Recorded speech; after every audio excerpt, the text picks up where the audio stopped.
Booste la vitesse de ton PC en moins de 5 minutes, c'est parti. Cette vidéo est réalisée sur Windows 11, mais elle est totalement fonctionnelle également pour Windows 10. Donc, première étape, appuie simultanément sur les touches Windows plus E de ton clavier. Une fois ici, tu cliques sur ce PC et ensuite, je t'invite à faire un clic droit sur le disque que tu souhaites nettoyer et tu appuies sur Propriétés. Une fois ici, tu appuies sur Détail et une fois sur cette fenêtre, clique sur Fichier temporaire. Je t'invite à cocher les mêmes choses que moi, c'est-à-dire la corbeille, l'antivirus Microsoft Defender, les miniatures, les fichiers temporaires et les fichiers internet temporaires. Une fois que c'est fait, tu remontes et tu appuies sur supprimer les fichiers. Tu appuies sur continuer et voilà. Seconde étape, on va mettre à jour Windows ainsi que ta carte graphique. Donc pour mettre à jour Windows, tu appuies sur la touche Windows, tu marques ensuite vérifier les mises à jour et tu appuies sur entrée. Une fois ici, tu appuies sur rechercher les mises à jour en bleu et tu laisses Windows rechercher et installer les potentielles mises à jour qu'il trouvera. Une fois que c'est fait, redémarre ton PC. À présent, comment mettre à jour ta carte graphique? Alors dans cette vidéo, je suis sur une carte graphique Nvidia et personnellement, j'ai pour habitude d'utiliser Nvidia GeForce Experience. Alors attention, je sais que c'est pas la manière la plus optimisée pour mettre à jour sa carte graphique. Pourquoi? Parce que GeForce Experience, malgré le fait qu'il soit très pratique, il prend de la RAM, il prend de la place également sur le PC, mais c'est pas ça le plus important. Et surtout, il dispose d'un overlay qui peut donc faire baisser les performances du PC. Mais encore une fois, par raison de pratique, j'ai préféré installer GeForce Experience. Donc pour l'installer, c'est très simple.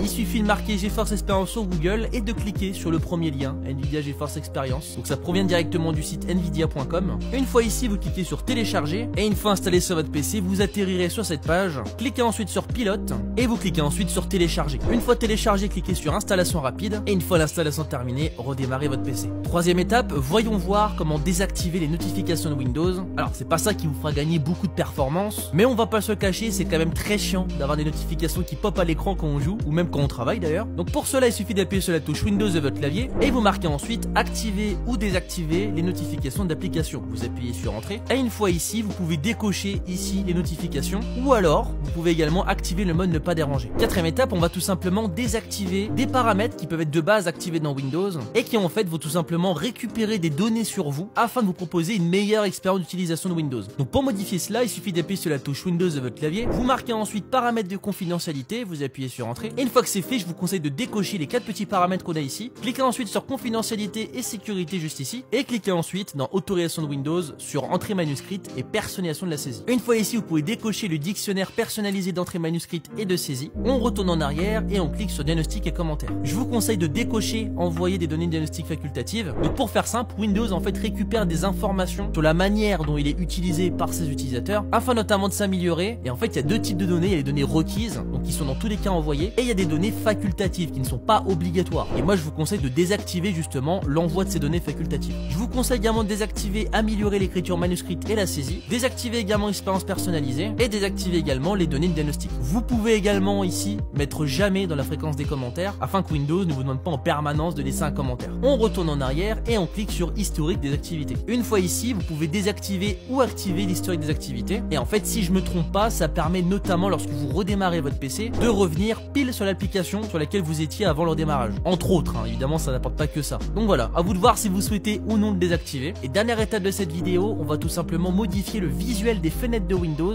qui pareil font pas de miracle, mais qui peuvent vous permettre de gagner un peu de performance. Donc pour cela, il suffit d'appuyer sur les touches Windows plus R de votre clavier et vous marquez ensuite sysdm.cpl comme ceci. Vous appuyez sur OK et une fois ici, il faut cliquer sur paramètres système avancé. Vous cliquez ensuite dans la rubrique performance sur paramètres et arrivé ici, il suffira tout simplement de cliquer sur ajuster afin d'obtenir une meilleure performance. Donc en fait, ça va tout simplement désactiver l'ensemble des paramètres d'affichage de Windows. Donc, attention, évidemment, Windows sera toujours utilisable mais sera peut-être un peu plus moche. Mais ne vous inquiétez pas, si vraiment c'est dérangeant, à tout moment, vous pouvez revenir sur ce qui était fait de base. Il suffira alors de cliquer sur laisser Windows choisir la meilleure configuration. Abonne-toi!